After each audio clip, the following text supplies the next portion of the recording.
badan rasa lemas gitu Pak. Tiba-tiba lemes. Tiba-tiba lemas. Setelah itu dilarikan ke rumah sakit. Udah dilarikan rumah sakit, ternyata aku adalah kena stroke ringan. Pertama dulu jalan saya tuh yang sebelah kanan, kaki dan tangan masih lemas. Terus ATFG 8 saya kesini datang, terus terapi. Udah selesai kan, udah keluar, buat latihan jalan di luar. Langsung latihan jalan Langsung latihan setelah jalan, terapi pertama setelah itu. diterapi.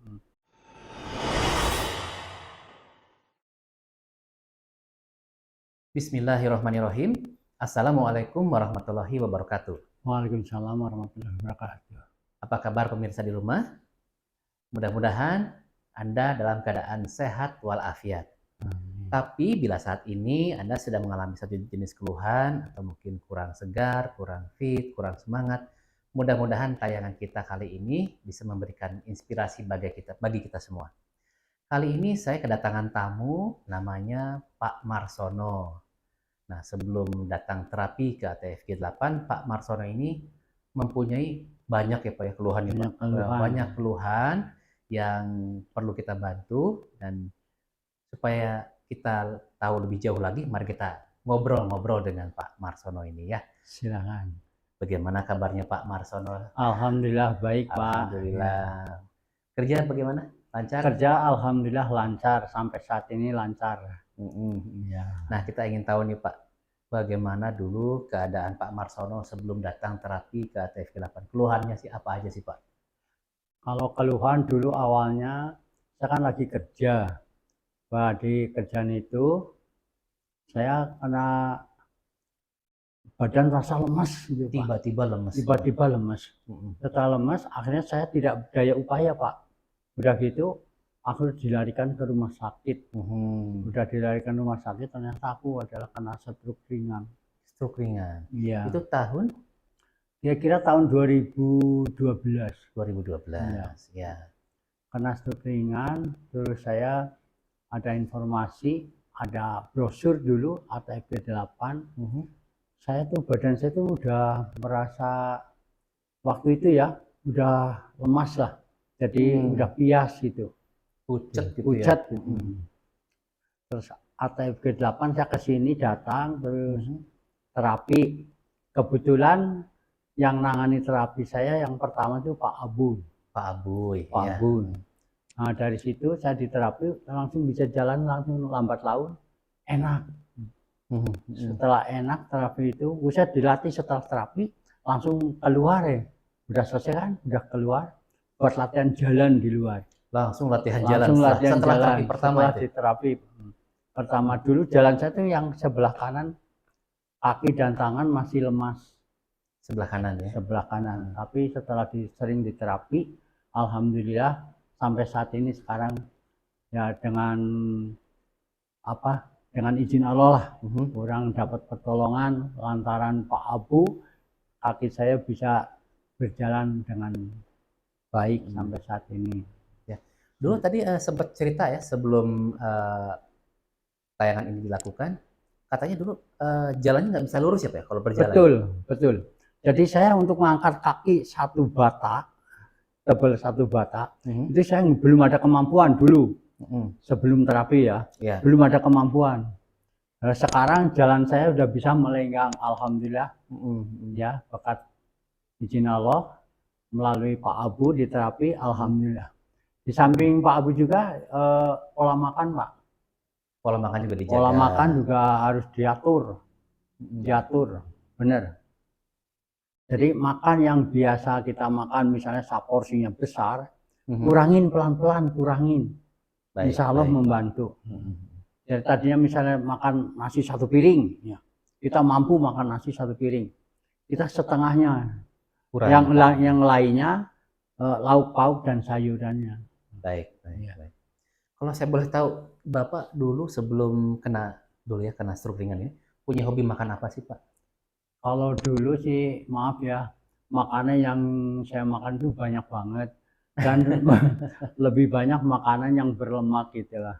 Iya, karena enak ya Pak? Karena enak, yang berlemak. Sekali makan pun ya banyak, nggak kayak sekarang. Sekarang kejadian kayak gini ya saya mengurangi makan yang berlemak, banyak nguranginya. Jadi kalau teori makan saya itu, makanan yang kita makan sekarang tunggu reaksinya setengah jam. Setengah jam kemudian kalau udah nggak ada reaksi berarti itu bagus. Tapi kalau setengah jam kemudian ada rasa pusing atau apa, nah makanan itu sebaiknya kurangin lagi makanannya yang menyebabkan itu kita pusing. Nah ini bisa ditiru nih sama pemirsa di rumah nih soal pola makannya Pak Marsono. Tentang jenis makanan yang bisa berefek ke badan ya Pak. Yang berefek ya. Itu dijaga lah. Memang kalau lagi enak makan kita kadang-kadang nggak sadar ya, lahap gitu ya. Tapi resiko-resikonya setelah setengah jam itu kerasa, saya kerasa. Nah, saya pernah Pak, suatu saat saya punya uang banyak Pak. Nah di situ mampulah untuk beli daging gitunya, mampu untuk beli daging masakan maksud saya.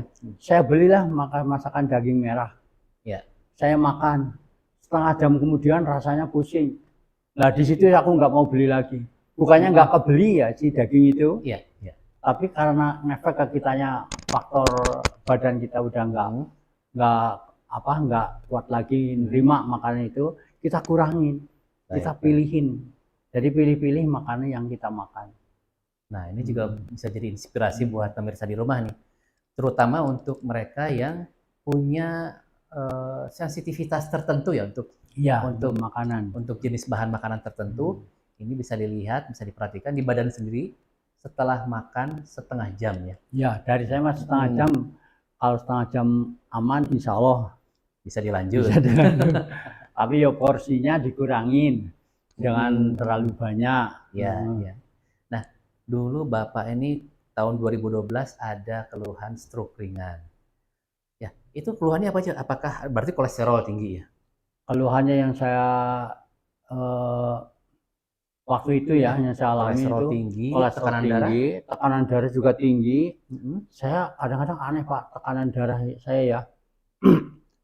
Padahal kalau dipikir secara akal sehat, orang bilang ke saya bilang sesuatu aja itu biasa, tapi karena sensitivitas kita tinggi, amarah itu yang diterima. Sekarang alhamdulillah pelan-pelan. Karena kondisi tekanan darah itu, kolesterol.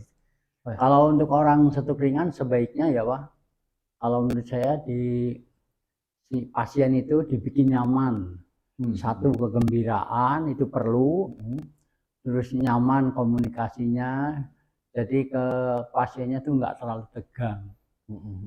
Dan itu Bapak dapatkan selama terapi di ATF 8? Selama terapi di ATF saya dapatin itu, terutama si penerapinya Pak. Penerapinya itu sebaiknya jangan diganti-ganti orang yang menangani pertama saya. Dari awal sampai berikutnya jangan diganti-ganti. Kebetulan yang saya terapi yang pertama itu Pak Abuy. Nah itu hasil yang saya rasakan lebih baik daripada yang nama lain. Saya pernah suatu saat terapi ke sini jauh-jauh datang ya. Apa itu Pak Abu? Kebetulan Pak Abunya nggak bisa hadir, aduh cuti. Saya diterapi sama yang lain. Tapi hasilnya ya beda dengan hasil yang kita terima Pak Abu itu beda. Sebaiknya saran saya kalau terapi yo satu orang itu terusin, jadi tahu kelemahan kita, kelemahan pasien. Tahu jadi lebih nyaman lah si pasien juga lebih nyaman. Jadi kita nggak jelekin yang lain, nggak bagus, tidak begitu. Maksud saya supaya saraf yang biasa disentuh sama penerapi yang pertama, jadi ada kesinambungan. Jadi bagus lah hasilnya. Jadi tahu gitu. Ya, selain itu saya mau tanya juga, waktu Bapak terapi pertama kali nih, rasanya gimana Pak? Sakit, pegel atau gimana? Dulu karena saya udah merasa badan kita udah kurang fit ya, udah lemes ya. Waktu yang pertama belum begitu terasa pisan.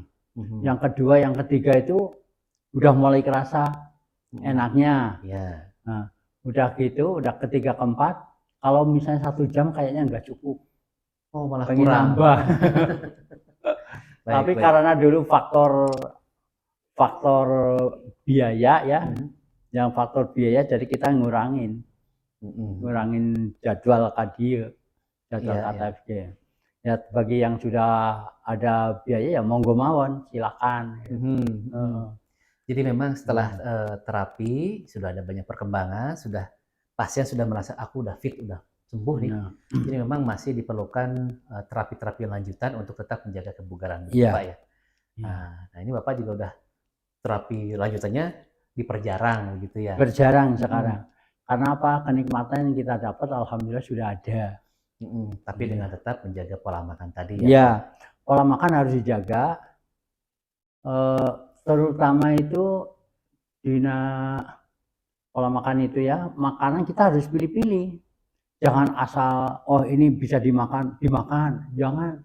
Kita harus pilih-pilih makanan tersebut yang tidak ngefek ke badan kita. Jadi ini juga dengan kata lain yang ingin disampaikan oleh Pak Marsono adalah kita selain pilih-pilih kita harus disiplin untuk memilih makanan. Jangan jadwal asal-asalan. Terus jam makan juga diperlukan Pak.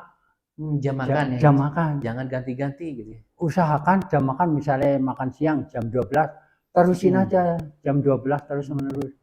Jadi sirkulasi makanan yang ada di tubuh kita tuh lancar kesananya. Dan juga jam biologisnya juga terbiasa. Terus pola makannya yang tadinya banyak ya sebaiknya dikurangin. Jangan kayak yang kita sehat yang pertama. Baik. Untuk selanjutnya ya dikurangin nanti.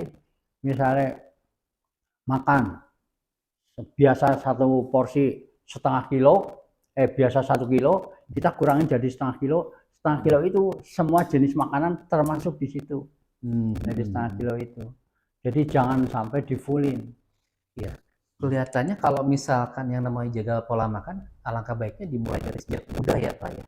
Bukan pada saat kita udah punya penyakit baru mulai jaga pola makan. Nah itu kan ya kita juga nggak tahu ya, dari muda itu nggak tahu bahwa mau terjadi kayak gini. Dan Tuhan ngasihnya begini ya kita terima. Dan jangan, menurut saya bagi saran buat para penderita ya stroke ringan, jangan kepengin sembuh lah. Jadi tujuannya apa? Yang ngasih penyakit itu kan Tuhan yang ngasih. Kita berserah diri aja ke Tuhan. Udah Tuhan mau ngasihnya apa, tapi kita mohon izin ke Tuhan supaya kita diringankan, disembuhkan ke Tuhan. Insya Allah nanti. Jadi kalau misalnya kita pengen sembuh, harus sembuh sekarang, harus sembuh besok, nah itu kurang bagus. Iya. Jadi kita memang berusaha, tapi kepasrahan juga harus ada. Gitu. Harus serah diri kepada yang kuasa, insya Allah. Iya. Nah, selama terapi di ATFG8 itu kan kita ATFG8 memberikan anjuran minum air putih hangat, terus juga mandi air hangat, makan pepaya mangga, itu dilakukan nggak Pak oleh Bapak? Awal dilakukan. Kalau untuk pepaya mangga awal dilakukan. Kesininya, saya kenapa enggak? Udah nggak kuat gigi saya untuk makan pepaya yang keras-keras itu. Dari beberapa pengalaman pasien yang lain lagi menjadi satu kendala, karena ya biasanya punya keluhan seperti Bapak kan yang sudah sepuh ya. Giginya juga sudah kemampuan mengunyahnya sudah berkurang banyak. Tapi sebetulnya kan bisa di jus Pak, di blender. Itu.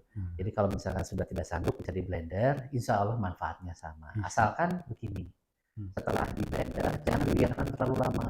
Gitu. Jadi bikinlah sedikit-sedikit gitu ya, mungkin segelas setengah gelas, blender langsung minum habiskan. Insya Allah memberikan manfaat yang sama.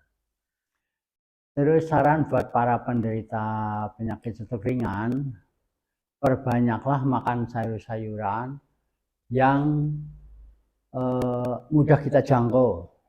Dan sayuran-sayuran itu sebaiknya yang menyebabkan kita makan sayuran itu menyebabkan asam urat, hindari. Ya, dihindari dulu, jangan dikonsumsi dulu. Jangan dikonsumsi dulu. Tapi mungkin nanti bisa juga dicoba pola seperti yang disarankan sama Pak Marsono tadi ya. Habis makan, setengah jam kemudian bagaimana reaksi di badan kita. Ya, itu penting, itu penting. Berarti catat tuh, berarti sayuran ini harus dihindari. Ya, contoh aja, bukan jelekin sayuran itu.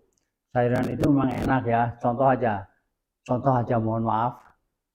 Sayuran kangkung itu kan nikmat pisan kalau dimakan dengan sambal lada gitu enak toh. Tapi kalau terlalu banyak porsinya menyebabkan asam urat kita rada berkurang. banyak pegel-pegel, kena badan jadi bertambah asam uratnya. Iya. Kurangin aja, makan sedikit-sedikit, jangan terlalu banyak. Biar dapat rasanya sebentar. Biar rasanya, ibaratnya ngincip gitu aja lah. Boleh makan boleh, jangan terlalu banyak, jangan berlebih lah sayuran itu. Ya. Tapi saya juga pernah mendapatkan masukan informasi dari salah seorang tetangga bahwa setiap orang itu sensitivitas terhadap sayuran untuk asam uratnya itu berbeda-beda. Beda-beda ya. Ada yang sensitifnya terhadap emping melinjo, ada yang sensitifnya terhadap sayur kangkung, ada juga yang terhadap misalkan kol-kolan. Itu tiap orang beda-beda. Jadi kenalilah diri Anda. Jadi kalau misalkan sensitif terhadap apa itu yang dikurangin katanya. Ya kenali sensitivitas kita benar Pak. Malah beliau bilang begini dulu. Saya kalau makan emping katakanlah sekilo berani saya. Tapi kalau dikasih kangkung, rebusan kangkung misalnya dikasih segenggam ya saya mah nggak berani gitu ya. Gitu ya kita ngatur sendiri. Kita ngatur sendiri, kenali badan sendiri, dan juga mungkin tidak ada salahnya anggota keluarga juga ikut mengingatkan karena ada aja sih ya pasien yang bandel yang aku mau ini makan, jadi sakitnya. Nah kalau ada yang mengawasi kan bisa ditegur, mengingatkan, bisa ditegur betul. Karena bagaimanapun juga kita ingin sehat.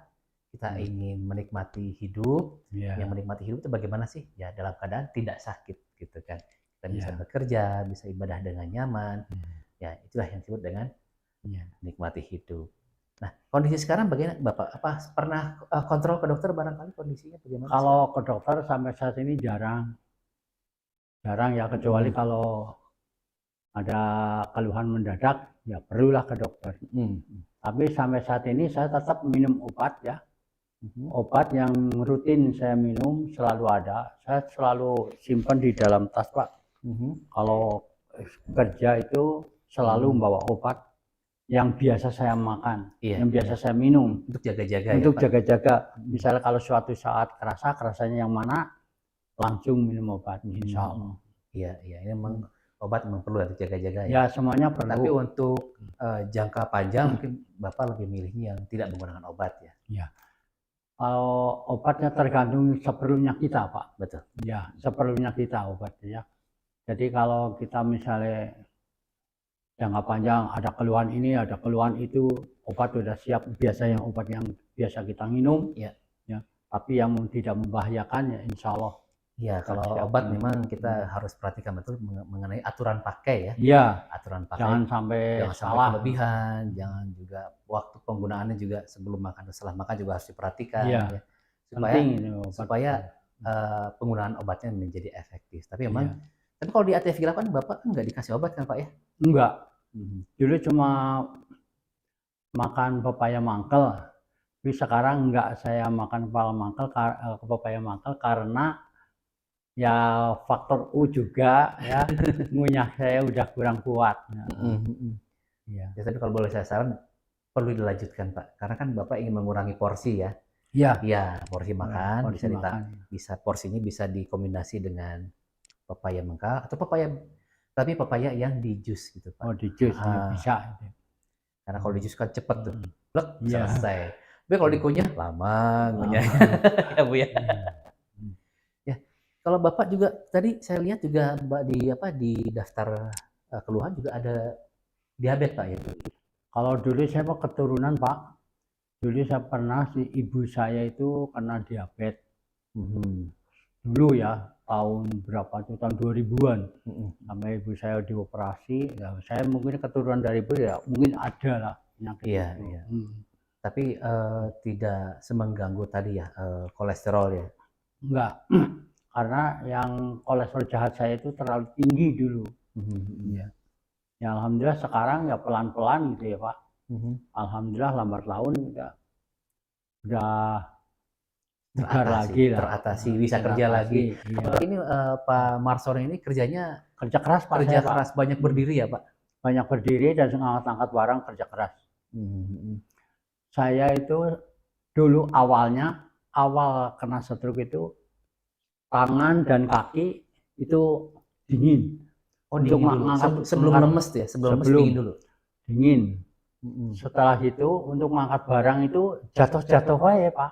Jadi Jadi kalau untuk mengangkat begini tuh dia merosot gitu. Daya cengkeramnya kurang. Daya cengkeramnya kurang. Nah, sekarang alhamdulillah udah mampu bisa sampai 33 kilo angkat ya, walaupun berat itu ya. Barang berat tapi udah keangkat gitu lah. Tanpa harus minta bantuan teman kerja. Ya, kadang-kadang minta bantuan. Kalau yang berat-berat bisa minta bantuan. Jangan memaksakan lah ya. Jangan memaksakan. Tapi udah mampu gitu. Awalnya dulu saya mampu bawa 3 kilo Pak. 3 kilo itu dari pasar ke rumah jaraknya kurang lebih 2 kiloan meter lahnya dari pasar ke rumah. Saya sengaja jalan dari pasar terus bawa barang belanjaan senilai 3 kilo. Tak cobain. Alhamdulillah kalau bisa sampai rumah dengan susah payah. Jadi memang harus dilatih terus ya. Dilatih. Jadi kalau misalnya penderita stroke ringan, sebaiknya itu jangan diem, jangan pasif lah. Jangan mager kalau bilang jangan mager, jangan malas gerak. Jangan pasif. Kita aktif aja, tapi ya semampu kita. Misalnya kalau olahraga angkat barber misalnya kan besi kan berat ya.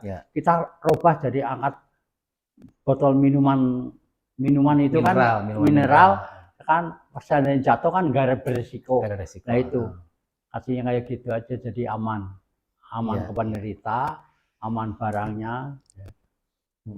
Kalau nggak barbel kan bahaya ya. Bahaya, jangan dulu kalau nggak terlatih mah jangan. Tapi luar biasa Bapak ya, ngangkat yang 33 kilo sudah bisa kerja lagi. Dan ini boleh dibilang puas juga ya dengan terapi di ATF 8. Alhamdulillah Pak, puas Pak. Ada faedahnya. Ada faedah. Jadi saran saya sebaiknya penerapi yang pertama itu terus menerapi sampai tuntas. Jadi jangan sampai ganti-ganti orang lah. Walaupun hasilnya orang itu semuanya punya keahlian masing-masing. Cuma kan beda penerimanya pasien itu. Baik. Itu saran saya. Ya, ini saya senang sekali lihat Pak Marsono udah bisa bercerita dengan pemirsa di rumah semuanya. Ini mudah-mudahan ya pengalaman Pak Marsono ini bisa diikuti oleh kita semua. Kalau yang butuh informasi ya silakan. Untuk mereka yang punya keluhan sama mirip-mirip seperti Pak Marsono, kalau boleh coba terapi mau sharing itu silakan. Takut nggak percaya nih, jangan-jangan ini pasien bayaran ini. Jangan sama insya Allah lah ikhlas lillahi ta'ala Pak. Ya insya Allah ini kita buat tayangan ini bukan satu rekayasa ya Pak ya.